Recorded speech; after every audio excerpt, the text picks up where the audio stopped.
ये लड़कियां सब टेढ़ा मेढ़ा। माँ हाँ माँ वो हम कह रहे थे कि घर के सभी लोग तो बहुबात की दावत के लिए गए ना लालटू चाचा के यहाँ। सब तो बहाना मार कर यहीं रुक गए। वो आपके छोटे बेटे, उनका ऑफिस है ना, तो वो तो सीधा घर ही लौटेंगे। और टुकुन दादा भी तो घर पर ही हैं। तो माँ हम आज कुछ स्पेशल नहीं करेंगे? बताइए ना माँ प्लीज। अरे तुम लोगों का उस दिन इतनी उछल कूद की, नाच गाना किया, मेरी पसलियां तो हिला कर रख दी, फिर भी मन नहीं भरा क्या तुम लोगों का? आप ही ने उस दिन कहा था ना कि कहीं बाहर जाएंगे कुछ खाने, तो बस वो रेस्तरां? हाँ फिर ऐसी माँ, रास्त्रो नहीं, रेस्टोरेंट कहते हैं। वो रास्त्रा फूसरा जो भी है बाद में सीखा, पहले ये बता कि इसके लिए पैसे कहाँ से आएंगे, बाद में अंग्रेजी सिखाना, ठीक है? परिमा, वो क्या है ना, आपके भतीजे ने कहा है वो हम सबको लेकर बाहर जाना चाहते हैं खाना खिलाने। पता है कहाँ? रेस्टोरेंट। अच्छा, और ये बात उसने किसी से कह दी तो क्या होगा? अरे नहीं मम्मा, टुकुन दादा ना बड़े अच्छे इंसान हैं, वो किसी को कुछ नहीं बताएंगे। और अर्जुन भैया वो भी तो नहीं है घर पे, वो ना किसी जरूरी मीटिंग के लिए गए हैं अपने ऑफिस में, और उन्हें ना लौटने में देरी हो जाएगी। और वो ये बात ना टुकुन दादा को बता कर गए हैं, और इसलिए वो कह रहे थे कि हम ना जल्दी जल्दी जाएंगे और जल्दी जल्दी खाना खा के फटाक से वापस आ जाएंगे, और क्या। और वैसे ही फटाक से वहां दुकान में किसी ने मुझे देख लिया तो वहीं पर मेरा राम नाम सत्य हो जाएगा, समझी ना बाबा ना। मैं आज तक कभी किसी दुकान में खाना खाने नहीं गई हूँ, और मुझ विधवा को वहां पर बैठे बैठे किसी ने खाना खाते हुए देख लिया ना तो कहीं मुंह दिखाने लायक नहीं रहूंगी।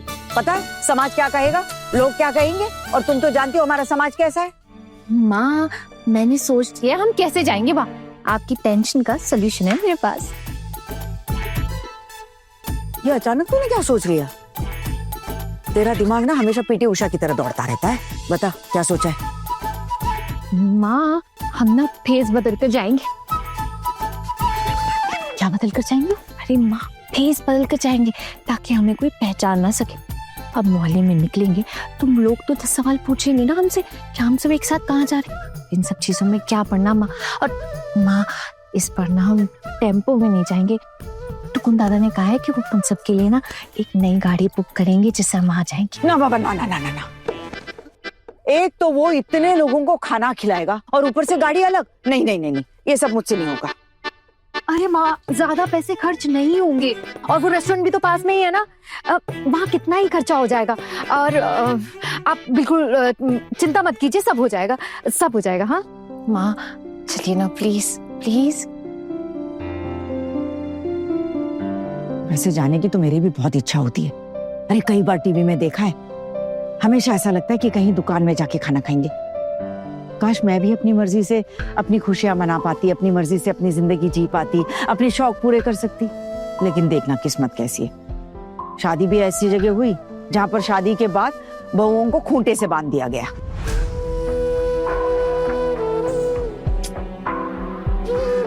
हाँ इसलिए तो बोल रही हूँ ना, हम हैं आपके साथ। आपकी चारों बहुएं ना आपके साथ है। आपको किसी भी बात की कोई भी चिंता करने की जरूरत नहीं है। हाँ हाँ हाँ, तुम चारों तो मेरे साथ रहकर मेरी आत्मा को बड़ी ही शांति पहुंचा रही हो। अगर कल को कुछ हो जाए ना तो ताने मुझे ही सुनने पड़ेंगे। बलि का बकरा तो मैं ही चढ़ूंगी, सब मुझे ही संभालना पड़ेगा ना। अरे माँ लेकिन अभी तो घर पे कोई नहीं है ना, कैसे पता चलेगा किसी को। मैं कह रही हूँ ना माँ, हम चलते और हम ना जल्दी जल्दी वहां से खाना खा के वापस लौट आएंगे। किसी को कुछ पता नहीं चलेगा माँ। एक ही दिन की तो बात है, ये मौका बार बार कहाँ मिलता है। माँ प्लीज, वो वैसे भी इतने समय से रेस्टोरेंट जाना हुआ ही नहीं है। बोल तो ऐसे रही है जैसे मैं हर रोज जाके बाहर खाना खाती हूँ। अरे मैं तो कभी गई ही नहीं है ऐसी जगह खाना खाने। ससुराल भी तो ऐसा मिला कि कंजूसी के राग गाता रहा, सारी उम्र उसी में बीत गई। पैसे बचाओ पैसे बचाओ पैसे बचाओ। और जैसा टेढ़ा ससुराल मिला ना, उतनी ही टेढ़ी ननद मिली। अपने ससुराल में तो टिक नहीं पाई, बेटे को लेकर यहाँ चली आई। उसके बाद फिर क्या था, और कंजूसी। क्या किया पूरी जिंदगी कुछ समझ ही नहीं आया। ना अपने लिए जी पाई, ना कभी अपने शौक पूरे कर पाई। मामी माँ तभी तो कह रहे हैं कि हमारी भी जिंदगी कहीं ऐसे ही ना निकल जाए। आप बोल देंगी ना शायद तो हम जा सकते हैं। वो क्या प्लीज बोल दीजिए ना एक बार। परिमा वो क्या है ना, आपके भतीजे अभी कुछ ही दिनों में वापस चले जाएंगे अपने काम पर, तो जाने से पहले वो चाहते हैं कि हम सबको लेकर वो बाहर खाना खिलाने लेके जाए। बस यही उनकी इच्छा है। और अगर किसी ने देख भी लिया, कुछ पूछ भी लिया तो सच ही बता देंगे ना, वैसे वही लेके जा रहे हैं हम लोगों को, तो क्या ही दिक्कत है ना? अरे नहीं नहीं नहीं नहीं नहीं, ये बात चाहे जो हो जाए किसी को पता नहीं चलनी चाहिए। अगर ये बात किसी को पता चल गई ना तो घर में तूफान आ जाएगा। और वैसे भी पोल्टू का मुंह बहुत खुलने लगा है मेरे सामने, और उसका साथ देने वालों की कमी नहीं है इस घर में। सब लोग तो यही कहेंगे इस उम्र में आते आते बूढ़ी विधवा का दिमाग खराब हो गया। अगर किसी को पता चला तो वहां का खाना मेरे लिए किसी जहर से कम नहीं होगा। नहीं बाबा नहीं, मैं नहीं जाऊंगी। माँ, किसी को कुछ पता नहीं चलेगा, और हम तो वहाँ वैसे भी भेस बदल कर जाएंगे ना। मैं कौन सा भेस बदलूंगी? उसकी चिंता आप बिल्कुल मत कीजिए, आपको तो मैं खुद सजाऊंगी। और देखना माँ, ऐसा सजाऊंगी ना कोई भी नहीं पहचान पाएगा, यहाँ तक कि आपके अपने बच्चे भी नहीं। और तुम सब? हम भी भेस बदल कर जाएंगे। देखिएगा माँ, कोई पंजाबी, कोई मराठी, कोई मलयाली, तो कोई राजस्थानी, हम भी भेस बदलेंगे। लेकिन इस सब के लिए कपड़े कहाँ से आएंगे? अरे माँ, आप कपड़ों की चिंता मत कीजिए, कपड़े तो मिल जाएंगे। आप बस देखते रहिए। आपकी छोटी बहू ने ना अपने कॉलेज और मोहल्ले में ये सब कुछ बहुत किया है। चुटकियों का खेल है मेरे लिए। ये तो तुझे देखते ही समझ गई थी मैं कि तू कितनी तेज है। अब समझ में आ रहा है कि तूने शादी से पहले क्या क्या कांड किए होंगे। तेरे घर वाले तुझे यूं ही गलत नहीं बोलते, हाँ? पता नहीं तूने शादी से पहले क्या क्या किया होगा। तू सच में बहुत ही दुष्ट लड़की है, और तेरी जैसी लड़की ना हमारे घर के लिए बिल्कुल भी ठीक नहीं है। माँ, आपने ही तो मुझे यहाँ वापस बुलाया था ना, मैं तो चली गई थी ना। आपने अपने पैतरे आजमा कर मुझे यहाँ वापस बुला लिया। पैतरे आजमा के? अरे चुप हो जाओ, नहीं तो माँ को गुस्सा आ जाएगा। और दीदी, सच बोलने में ना मेरी जबान बिल्कुल भी नहीं लड़खड़ाती, और गुस्सा करने वाली कौन सी बात कर दी मैंने। अब माँ तो खुद ही मुझे वापस यहाँ लाई थी ना, और अब कह रही है कि मैं इस घर के लिए ठीक नहीं हूँ। ठीक है, मैं बुरी हूँ ना, तो मैं बुरी ही रहना चाहती हूँ। लेकिन माँ, आप बस इतना बता दीजिए कि आज हम सब जा रहे हैं कि नहीं, और अगर हम नहीं जा रहे ना तो मैं आज ही अपने मायके वापस चली जाऊंगी। हैं? ऐसे कैसे मायके जाएगी? मायके जाएगी? इतना आसान है क्या मायके जाना? मैं इजाजत दूंगी तभी तू मायके जा पाएगी, और वो भी 2 महीने पहले अर्जी लगानी पड़ेगी, जैसे सरकारी दफ्तर में लगानी पड़ती है। वो छुट्टी मैं मंजूर करूंगी तभी तू मायके जा पाएगी। मायके जाएगी? मैं आपको ना बिना बताए चली जाऊंगी, अपनी मर्जी के हिसाब से। फिर बताइए माँ, आप मुझे यहाँ वापस नहीं बुलाएंगी? बताइए, बोलिए ना माँ, बोलिए बोलिए। देखा देखा कितनी दुष्ट है ये लड़की। अरे माँ, ये आपको ऐसे ही परेशान कर रही है। मान जाओ ना, चलते हैं। माँ प्लीज मान जाइए ना। अरे बड़ी बहू, मुझे हर चीज देख सोच समझकर हाँ बोलना पड़ता है। ऐसे ही नहीं कि हाँ बोल दिया और बाद में झेल लिया। अगर बिना सोचे समझे राजी हो जाओ तो मेरी ही बलि चढ़ जाएगी। इसको क्या है? और फिर ऐसा आधा अधूरा काम दुर्गा नहीं करती। बड़ी माँ, आप बिल्कुल भी चिंता मत कीजिए ना, आपके भतीजे जा रहे हैं ना हमारे साथ, और अर्जुन भैया को भी लौटने में काफी देर हो जाएगी, तो तब तक तो हम लोग खा पी के वापस भी आ जाएंगे। और बस खा के वापस ही तो आना है, इतना टाइम कैसे लगेगा? और जरा सोचिए ना बड़ी माँ, हम लोग कितने दिनों बाद अच्छा कुछ खाने जा रहे हैं, मजा आएगा।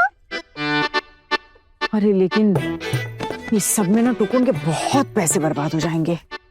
अरे माँ, आप टुकुन दादा को पहचानती नहीं है क्या? वो तो हमेशा खर्चा करने के लिए एक टांग पे खड़े रहते हैं। अब अगर वो यहाँ खर्चा नहीं करेंगे ना तो कहीं और खर्चा कर देंगे। इससे अच्छा हमारे ऊपर ही खर्चा कर दो। और माँ, वो पंजाबी में कहावत है ना, पेट चंगा तो मन चंगा। ऐसी नहीं है वो कहावत। वो ये है कि मन चंगा तो कटौती में गंगा। माँ, पंजाबी में ऐसे ही कहते हैं। माँ चलिए ना माँ, हम सब ने जाने का मन बनाया है।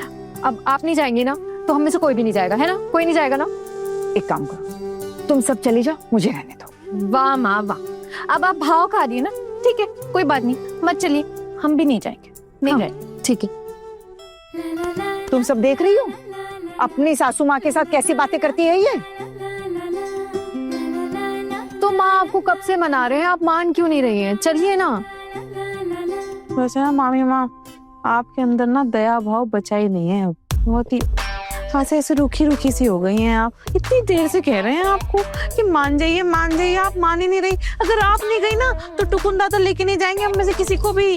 तुम्हें किसने कह दिया कि वो लेकर नहीं जाएगा? हाँ माँ, उन्होंने खुद कहा है ये बात। और पता है उन्होंने क्या कहा है? आज का दिन ना सिर्फ और सिर्फ आपके लिए। हाँ, मैंने उनसे कहा था ना आप कभी रेस्टोरेंट नहीं गई और आपकी जाने की भी बहुत इच्छा है, तो इसीलिए। वो मुझे कितना लालची समझेगा। तुम लोग मेरा नाम लेकर अपना काम करवा रही हो ना, मेरे कंधे पे बंदूक रखकर चला रही हो। इतनी हिम्मत? अरे नहीं नहीं माँ, शांत हो जाइए, शांत हो जाइए। कोई बंदूक नहीं चला रहा। हमने बताया है कि हमारी खाने की इच्छा है। वो आप कभी बाहर नहीं गई है ना ऐसे, तो हमने बस इतना बोला है कि आपकी बाहर जाने की इच्छा है, खाने की इच्छा नहीं है, सिर्फ बाहर जाने की इच्छा। सच बोल रही हो तुम सब? जी माँ। माँ, ये सारी बातें ना मैंने खुद अपने कानों से सुनी है। सब सच है, कोई भी झूठ नहीं है। अगर आपको हमारी बातों पे भरोसा नहीं है ना, तो आप खुद टुकुन दादा से। हाँ ठीक है। तुम मुझे सब क्या दिमाग से पैदल समझती हो, जो मैं टुकुन से जाकर पूछूंगी कि मुझे खाने के लिए बोला या चलने के लिए बोला है? तो फिर आप हमारी बातों पे भरोसा कर लीजिए ना। अच्छा, हम जाए क्या? तैयार हो? नहीं तुम लोगों को तो बस दंगल मस्ती करने का मौका चाहिए, और क्या। माँ, आपको भी रेडी हम ही लोग करेंगे, है ना?